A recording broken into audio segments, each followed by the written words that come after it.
Hello students, आप सभी का मेरे YouTube channel spark success academy में स्वागत है। और आज हम लोग क्लास 10th का संस्कृत पढ़ेंगे, जिसमें आपको पढ़ना है 7वां चैप्टर, जिसका नाम है नीति श्लोका, है ना। इससे पहले आपको 6 चैप्टर का वीडियो बना के डाला गया है ना। और मतलब उसका नोट्स भी आपको टेलीग्राम के चैनल पे मिलेगा, है ना। तो आप उसको देखिए और अपना ऑब्जेक्टिव का पॉइंट बना सकते हैं और आपको क्वेश्चन आंसर उस पर भेज दिया जाएगा। टेलीग्राम के चैनल पर जो बच्चे है ना नोट्स प्राप्त करना चाहते हैं उसको उससे ज्वाइन हो सकते हैं। और आप लोग इस वीडियो को थोड़ा ज़्यादा शेयर कीजिए, है ना, ताकि ज़्यादा इस पर आपको वीडियो अपलोड होगा, है ना। और आपको लगभग जितना भी जो भी चैप्टर का डाउट होता है वो आप बता सकते हैं, है ना। उससे संबंधित आपको वीडियो बना करके डाला जाएगा, ठीक है। देखिए, तो आज जो पढ़ना है उसका नाम है नीति श्लोका, है ना। 7वां चैप्टर है आपका। आपके एग्जाम में इसे सब्जेक्टिव में भी क्वेश्चन आता है 2 नंबर में, और ऑब्जेक्टिव में भी आता है, ठीक है। छोटा चैप्टर है तो ध्यान से सुनिएगा। देखिए, इसमें आपको सिर्फ हिंदी, संस्कृत का जो हिंदी है उसको हम कहानी के रूप में बता रहे हैं ना, और संस्कृत के रूप में मतलब नहीं बताया जा रहा। बस आपको हिंदी में कहानी सुनना है, क्योंकि आपके एग्जाम में हिंदी में पूछा जाता है, आपके संस्कृत आपसे पूछेगा नहीं, है ना। सब क्वेश्चन आंसर भी हिंदी में ही पूछता है, ऑब्जेक्टिव भी हिंदी में ही पूछता है। तो आपको सिर्फ हिंदी में कहानी सुन लेना है। बाकी अब उतना बुक के फिर मत रहिए कि बुक क्या कह रहा है ना। पूरा कहानी तोड़ के पढ़ने के चक्कर मत रहिए, सिर्फ नंबर लाने के चक्कर में रहिए। मतलब संस्कृत आपको फिर आगे इंटर में तो पढ़िएगा नहीं, इस कारण से आप उसको थोड़ा सा मतलब सिर्फ कहानी सुनिए, उसका क्वेश्चन आंसर याद कीजिए, एग्जाम दीजिए। बाकी जो क्वेश्चन देंगे वही एग्जाम में आता है लगभग, ठीक है ना। देखिए, तो आपका 7वां चैप्टर है वह नीति श्लोका है। यह जो चैप्टर आपका है, देखिए, यह जो है महाभारत के उद्योग पर्व से संकलित है। यह चैप्टर जो है महाभारत के किस पर्व से है? उद्योग पर्व से संकलित है, यानी उद्योग पर्व से लिया गया है। महाभारत टोटल 18 पर्वों में विभक्त है, उसमें से एक है उद्योग पर्व। तो यह चैप्टर किससे लिया गया? उद्योग पर्व से संकलित है, संकलित है। देखिए, इसमें बताया जाता है कि देखिए इसका लगभग कहा जाता है कि इसमें टोटल 10 श्लोक है। जैसे मंगलम पाठ में 5 श्लोक था, 5 मंत्र था, तो इस पाठ में टोटल आपको 10 श्लोक है। इस पाठ में 10 श्लोक है, यानी 10 मंत्र है। देखिए, इसमें बताया गया है आपको कि महाभारत में जब धृतराष्ट्र, है ना, जब अपनी विश्व शांति के लिए विदुर से परामर्श करते हैं और उनसे कुछ प्रश्न करते हैं, मतलब राजनीति के मतलब कुछ उपदेश देते हैं, है ना, उसी के बारे में इसमें वर्णन किया गया है, ठीक है। इस श्लोक में विदुर के अमूल्य उपदेश भरे हुए हैं, यानी विदुर द्वारा जो बात कहा गया धृतराष्ट्र को, उसी को उपदेश में बना के डाला गया है।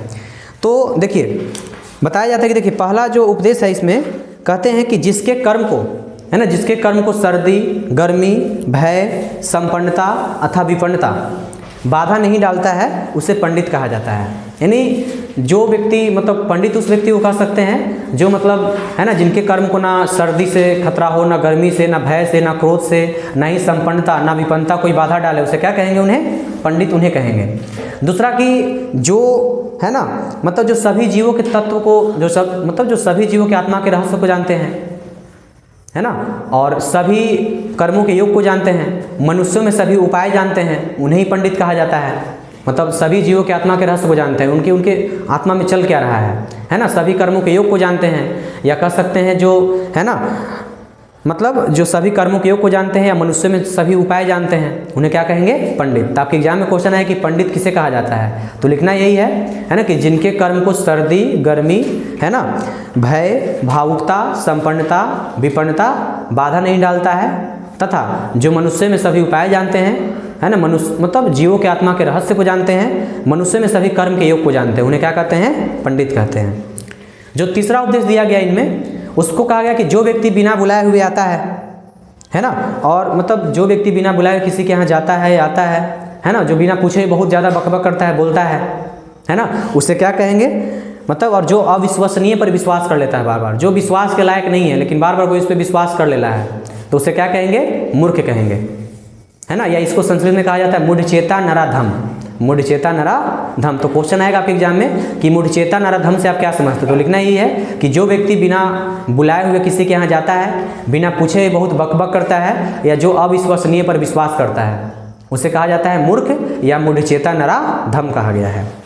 चौथा श्लोक कहा गया कि एक धर्म ही सबसे श्रेष्ठ है, क्षमा ही सबसे उत्तम शांति है ना, और विद्या मतलब विद्या ही परम तृप्ति है, यानी संतुष्टि है ना, और अहिंसा ही सुख, अहिंसा ही सबसे बड़ा सुख है।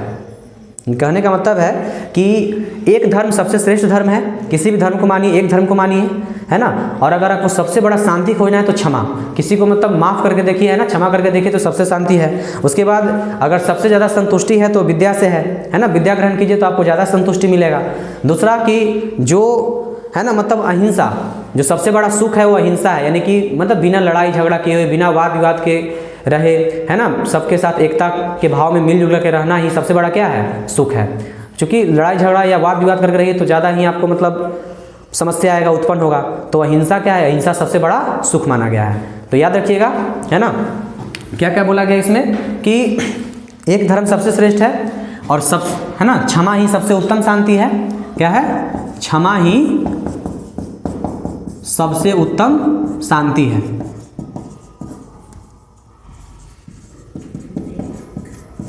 ठीक है। दूसरा कि विद्या ही परम तृप्ति है,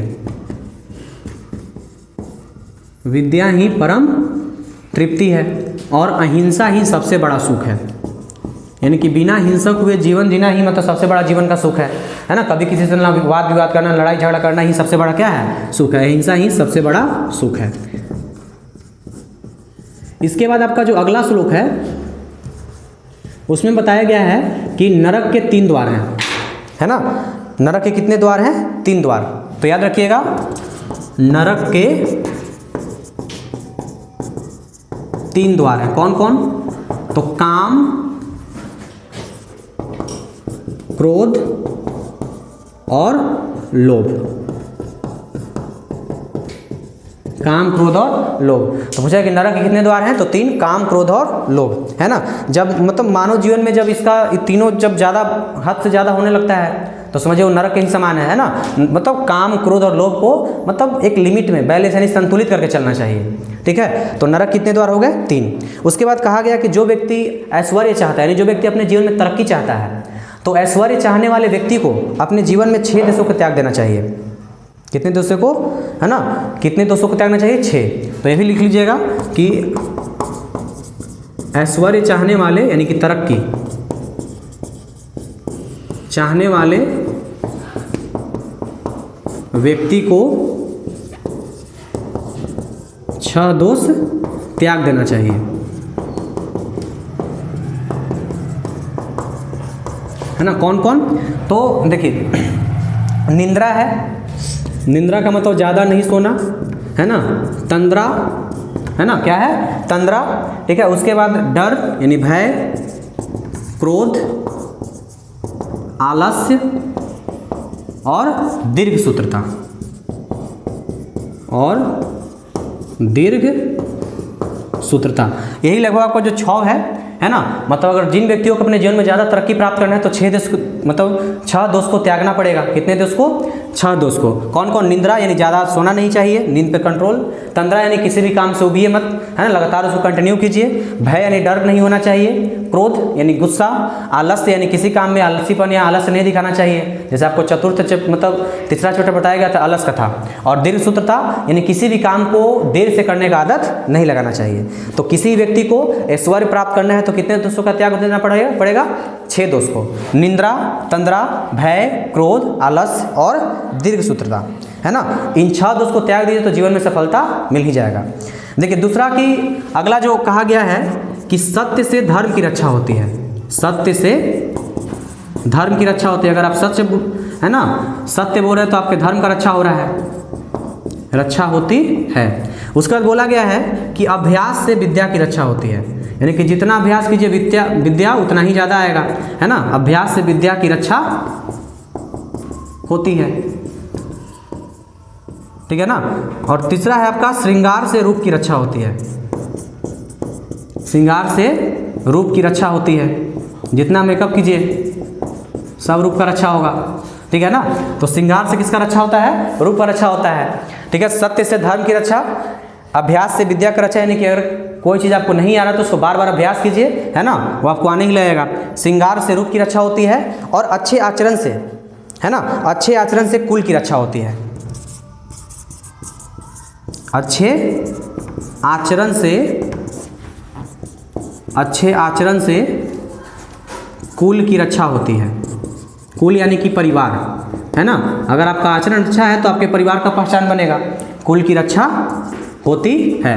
तो पूछेगा कि धर्म की रक्षा किससे होती है, तो सत्य से, विद्या की रक्षा अभ्यास से, रूप की रक्षा श्रृंगार से, और कुल की रक्षा यानी परिवार की रक्षा अच्छे आचरण से, है ना। ये चार जो है याद रखिएगा, ऑब्जेक्टिव में ये सारा पॉइंट लगभग आपका आता है, ठीक है। तो याद रखिए, धर्म, सत्य से धर्म की रक्षा, अभ्यास से विद्या की रक्षा, श्रृंगार से रूप की रक्षा और अच्छे आचरण से कुल की रक्षा होती है ना। इसके बाद देखिए, इसके बाद जो अगला श्लोक कहा गया है ना, उसमें बोला है कि मतलब जो मुंह पर जो प्रिय बोलने वाले हैं, मुंह पर प्रिय बोलने वाले और सुनने वाले बहुत आसानी से जीवन में मिलते हैं।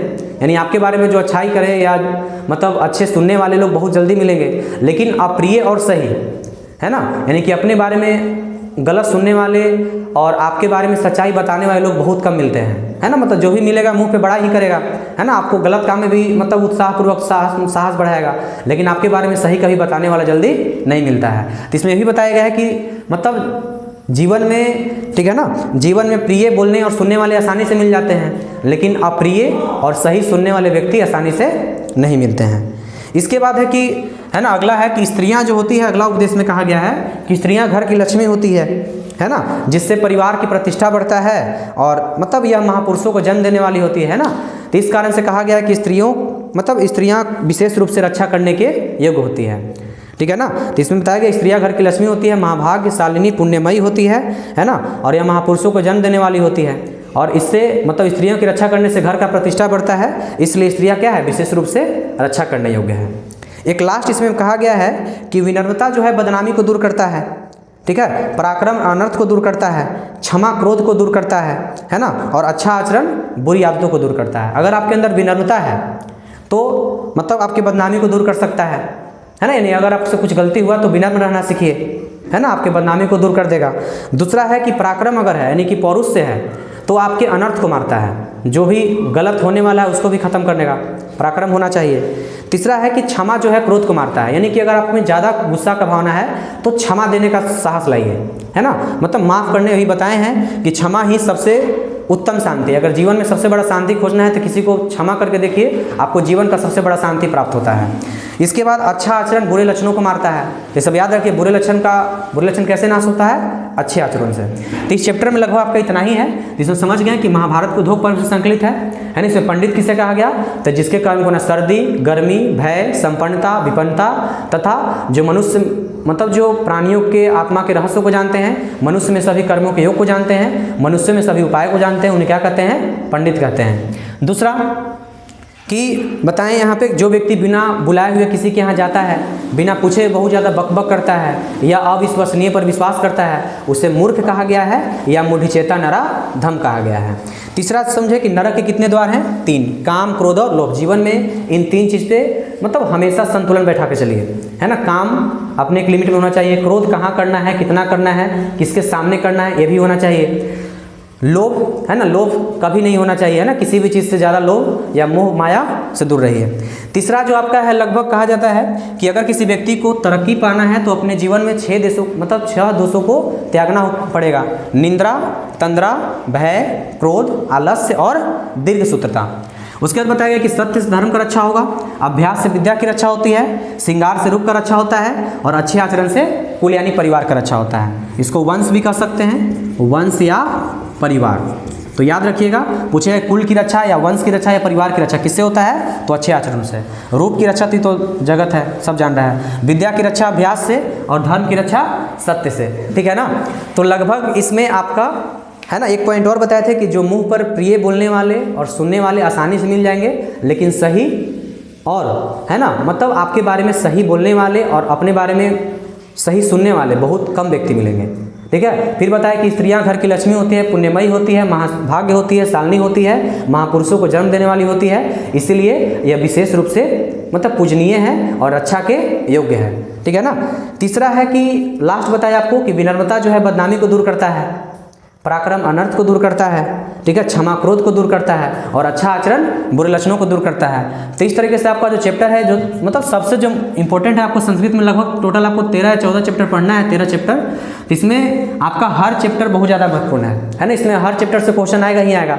इसमें आपको हिंदी में इसलिए बताया जा रहा है कि ताकि आप इसको पढ़ के इसको भुलाइए मत, अपने जीवन में इसको उतारिए, है ना। जैसे इसमें मतलब इस चैप्टर में बहुत ऐसा बात है जो आप अपने जीवन में उतार सकते हैं, ऐसा होना ही चाहिए मानव को, है ना। चूँकि मतलब उपदेश दिया गया तो उपदेश कभी गलत होता नहीं है, और वैसे व्यक्तियों के द्वारा दिया गया जो मतलब खुद संकट से गुजरा हो, अनुभव से गुजरा हो, जो घाट घाट का पानी पिया हो, तो उसके द्वारा कभी उपदेश दिया गया गलत नहीं हो सकता है, ठीक है ना। तो इसको ट्राई कीजिए कि सिर्फ कॉपी में ना रहे, जीवन में भी अपनाइए, ताकि थोड़ा सा जीवन में आगे बढ़िए, ठीक है। तो इस तरीके से आपका जो 7वां चैप्टर था वो खत्म हो गया, और अगले दिन आपको 8वां चैप्टर मिलेगा। जो बच्चे नोट्स लेना चाहते हैं मतलब, है ना, वो टेलीग्राम पे जुड़ सकते हैं। आपको इस मतलब वीडियो के डिस्क्रिप्शन में लिंक डाला जाएगा, और आपको जो भी दिक्कत होता है आप उसमें आप कमेंट में बता सकते हैं, ठीक है।